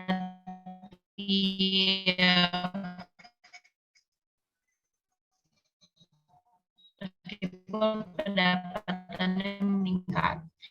Ketika price dari substitution input decreases, tapi constant price pada input yang biasa digunakan, dan quality dari kedua barang itu sama, di mana equilibrium dari good-nya akan increase dari secara kuantitas, tapi mereka akan ganti ke barang substitusi itu yang harganya lebih turun. Nah, gitu. Terus nomor 4, kalau A lebih disukai daripada B, B lebih disukai daripada C, maka A lebih suka dari C, maka ini adalah yang transitivity itu, dan artinya IC-nya tidak akan berpotongan satu sama lain. It will not intersect. Ya, two countries. Ini kita lihat dulu dari harga perdagangan. Harga perdagangan internasional kan kita lihat nih dari informasi yang ada di soal, semuanya itu satu barang A sama dengan 5 barang B. Satu barang A sama dengan 5 barang B, atau satu barang B sama dengan 0,2 barang A. Harga perdagangan satu barang A sama dengan 5 barang B itu lebih besar daripada opportunity cost negara A dan negara B. Maka negara A dan negara B ingin menjadi eksportir dari barang A. Manakala alat analisis yang lebih cenderung digunakan pada jangka pendek. Kalau jangka pendek itu ketika lebarnya kita asumsikan bahwa kapital itu konstan, maka yang bisa diubah itu hanya lebarnya ini. kita hanya bisa otak-atik. Kalau misalnya di jangka panjang, kalian bisa itu tools-nya bisa pakai ISOQuant dan ISOQOS. Kemudian nanti dari ISOQuant dan ISOQOS itu kalian bisa menemukan expansion path curve gitu. Kemudian nomor 7, statement yang benar, change dari packaging price itu variable cost, firms open new shop by rent itu fixed cost, dan dia nggak bakal increase the marginal cost, wages salaries itu bukan variable tapi fixed cost, price of flower itu variable bukan fixed cost, dan jika open a new outlet ini sama kayak buka rent yang tadi, maka cost-nya akan dikalkulasi sebagai variable cost. Itu salah ya, harusnya kalau outlet itu fixed cost. Terus selanjutnya, tujuan utama mengetahui break-even point tersemen dengan TC adalah untuk tahu level minimum agar perusahaan tidak rugi. Terus nomor 9, marginal tenaga kerja. Kita tahu marginalnya 16 dan produk rata-rata average-nya itu 8. Maka elastisitasnya adalah marginal produk dibagi sama average produk. Jadi sebenarnya itu rumus dari elastisitas itu sebenarnya semuanya sama. Mana ya? Kalau rumusnya yang di elastisitas price elasticity of demand itu kan persen delta Q per delta P terus dikali sama P per Q. Nah, pada dasarnya semua rumus elastisitas itu tuh sama, teman-teman. Kalau misalnya ada delta Q per delta P, kalau misalnya kita apply ini ke rumus tentang tenaga kerja, labor, delta Q per delta P, itu berarti bisa delta P per delta L kan. Nah, itu adalah marginal product atau MPL. Nah, dikali sama MPL nanti dia akan sama P per Q itu adalah average-nya itu. Jadi sebenarnya itu rumus dari semua elastisitas itu sama dari marginal dibagi sama average-nya gitu. Kalau ini untuk elastisitas labor, kalau yang tadi itu breakdown rumus untuk yang elastisitas harga. You have calculated price elasticity dan normal goods. Koefisiennya 0,7. Maka untuk mengetahui arahnya, ini hubungannya gimana, negatifkah, terbalikkah, positifkah, maka kita perlu menambahkan minus di depannya. Karakteristik dari competitive market ada 4, tidak ada halangan untuk masuk, bebas keluar masuk, banyak penjual dan pembeli, semua partisipan tahu atau memiliki informasinya simetris gitu, dan barang terjual secara homogen. Kalau tidak ada halangan untuk keluar masuk dan semuanya tahu atau informasinya itu simetris, maka ketika misalnya kayak lagi untung atau lagi profit di dalam pasar persaingan sempurna tuh akan banyak produsen yang bersedia untuk mau masuk gitu. Dan kalau misalnya udah agak rugi, sebaiknya gitu. Jadi hubungannya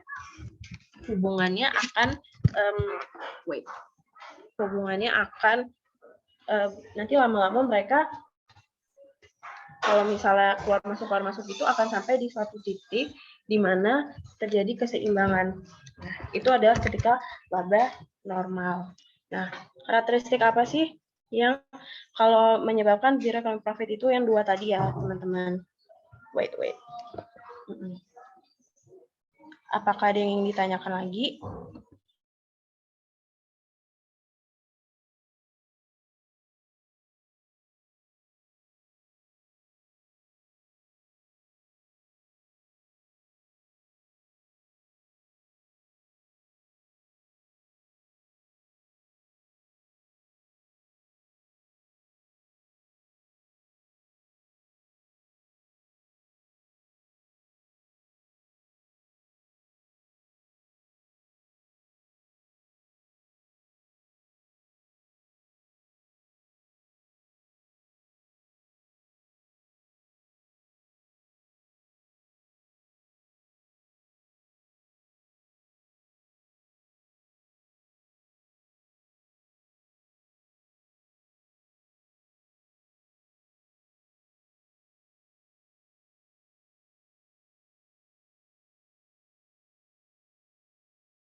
Ini misal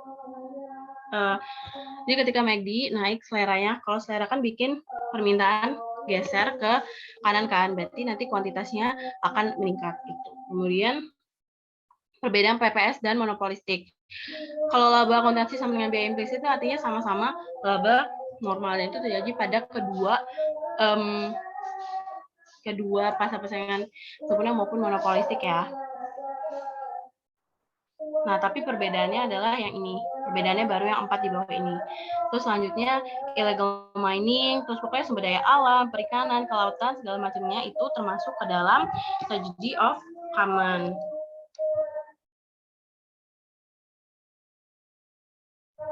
Terus selanjutnya, kalau misalnya ada salah satu perusahaan kemudian diikuti oleh perusahaan lainnya, itu adalah price leadership model.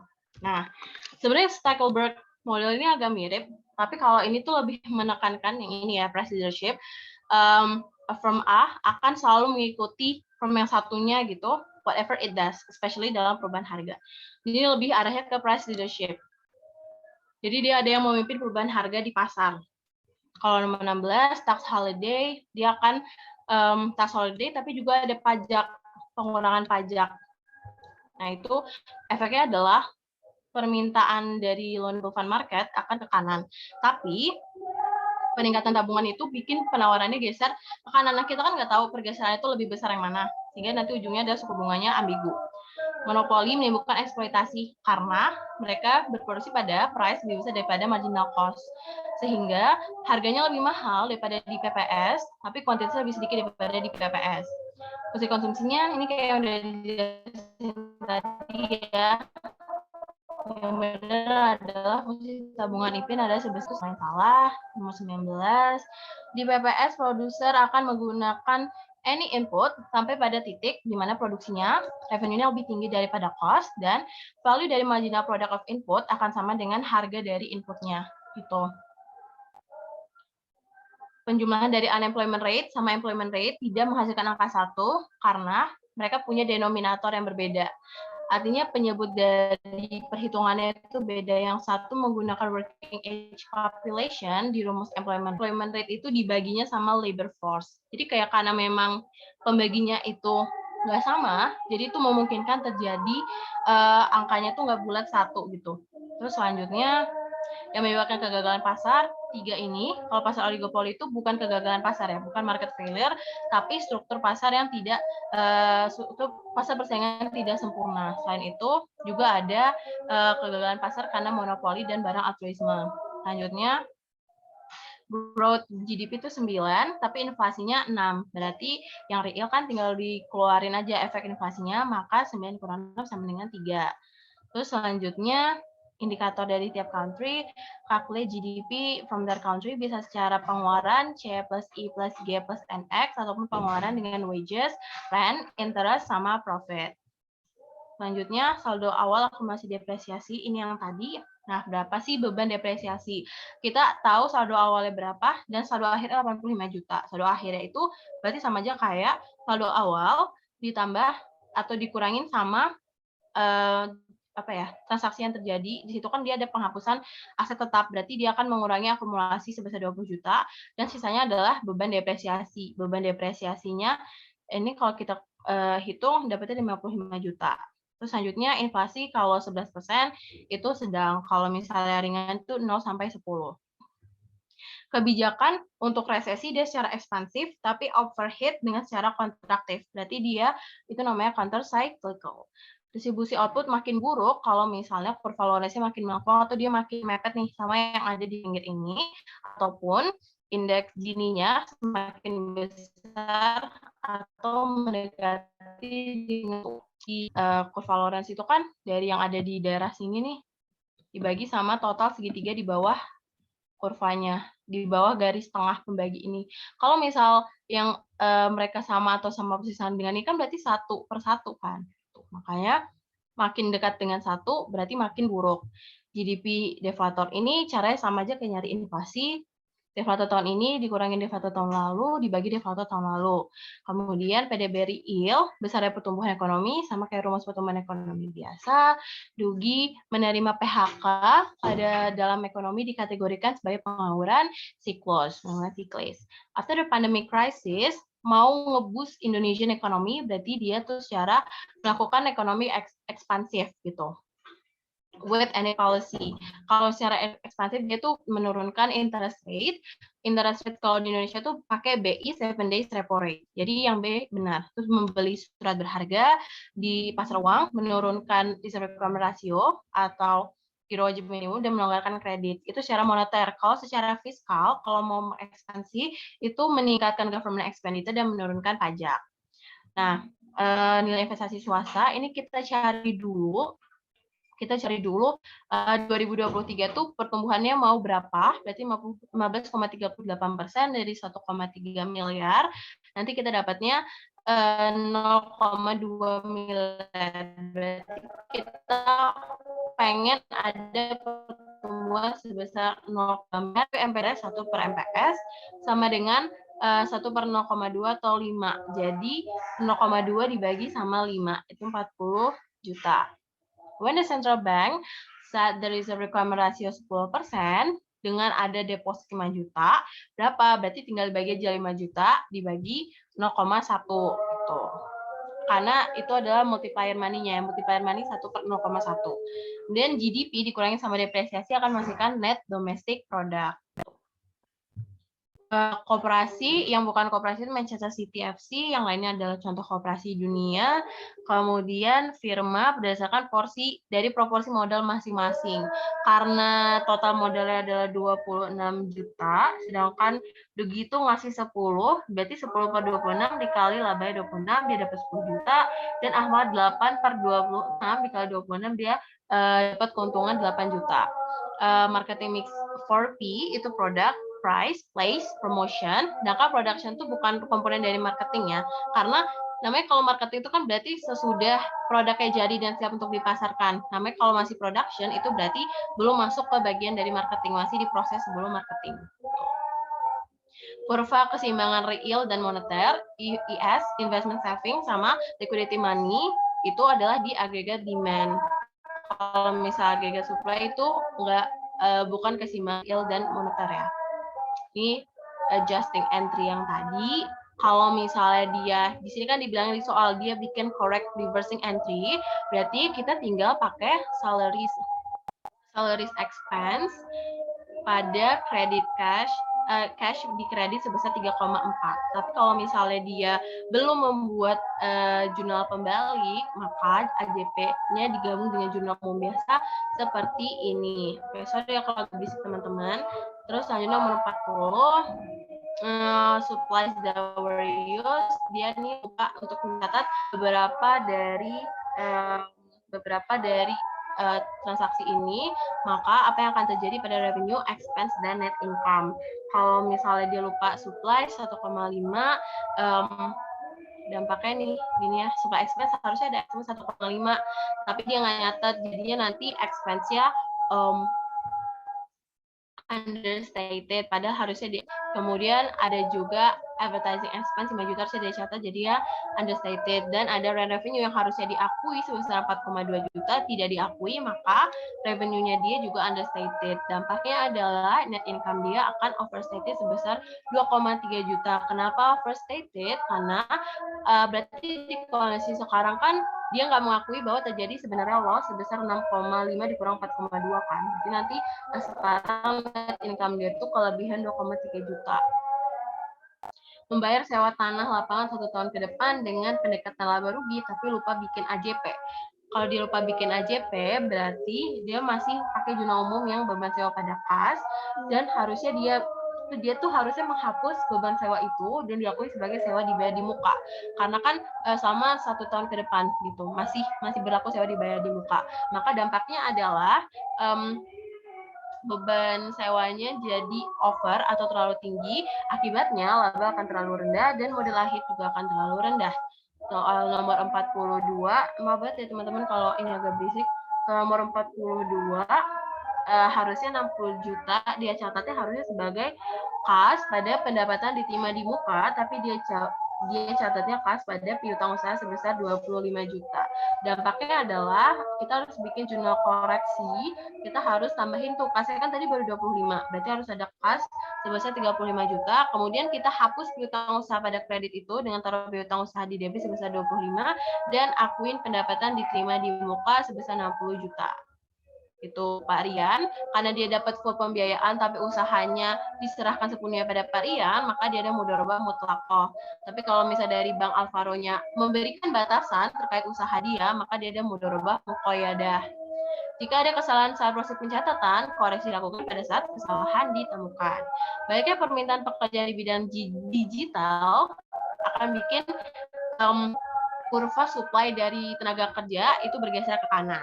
Nah, tapi gajinya akan turun kalau misal yang tidak diimbangi dengan peningkatan permintaan juga. Jadi kayak ya orang banyak yang pengen kerja di digital, di dunia digital, tapi demand dari perusahaan itu sebenarnya nggak setinggi itu. Maka nanti gajinya akan turun. Selanjutnya, teori ekonomi barang publik itu kayak yang tadi udah aku tunjukin gambarnya, itu dia akan dijumlahkan secara vertikal. Kalau misal barang private itu dijumlahkan secara horizontal. Nah, kalau misalnya yang soal yang ini 100 unit, kemudian dia nambah 1000 unit, tapi biaya per unitnya malah justru meningkat. Kemudian dia memutuskan untuk membangun pabrik baru, pabrik yang keduanya nih, dan di pabrik keduanya itu biaya dia jadi lebih rendah. Nah, itu berarti dia udah mulai masuk ke jangka panjang dan perusahaannya mengalami biaya rata-rata yang menurun, begitu. Berarti economies of scale. 48 ini dihitung aja pakai rumus STS biasa, dapatnya 1,7, berarti dia adalah elastis. Sedangkan tingkat partisipasi angkatan kerja dirumuskan dengan jumlah angkatan kerja dibagi jumlah penduduk usia 15 sampai 64 tahun ya. Kalau yang atas ini tadi ini adalah TPT atau pengangguran. Terus yang bawah itu nilai tukar real, rumusnya seperti ini. Nilai tukar nominal dikali harga barang luar negeri dibagi sama harga barang dalam negeri. Jadi nilai tukar real itu mempertimbangkan barang yang diperjualbelikan, barang yang ada di luar negeri sama barang yang ada di dalam negeri. Karena dia nilai tukar real. Kalau nilai tukar nominal tuh pure nominal aja angkanya gitu. Begitu teman-teman. Oke, ada yang mau ditanya kah? Kalau misal nggak ada, kayaknya aku cukupkan deh. Wait.